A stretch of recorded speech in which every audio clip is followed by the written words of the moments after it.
আল্লাহর ব্যাপারে নিরাশ হবেন না, তার দয়ার প্রতি আশা হারাবেন না। যখন কোনো বান্দার জন্য দুনিয়া সংকীর্ণ হয়ে আসে, বিশেষ করে যখন আপনাকে মানুষ পরিত্যাগ করে, এবং বিশেষ করে এমন কেউ যার ওপর আপনি আস্থা রাখতেন কিন্তু সে আপনাকে নিরাশ করেছে, আপনি আল্লাহর পরে তার উপরে আশা রাখতেন অথচ সে আপনাকে লাঞ্ছিত করেছে, সেই সময় জেনে রাখবেন যে আল্লাহ চাচ্ছেন আপনি তার শরণাপন্ন হন। এই পৃথিবীর সবচেয়ে সুখী মানুষ হচ্ছে সে যে আল্লাহর দিকে তার মুখ ফেরায়।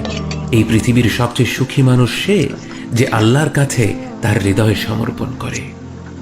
মনে রাখবেন যে আপনার একজন মালিক রয়েছেন যিনি আপনার প্রতি আপনার নিজের নফসের থেকেও দয়াবান, যিনি আপনাকে ভালোবাসেন এবং ভালোবাসেন যে আপনি তার কাছেই আশ্রয়ের জন্য ছুটে যান আর তাকেই আপনার দোয়ায় ডাকেন।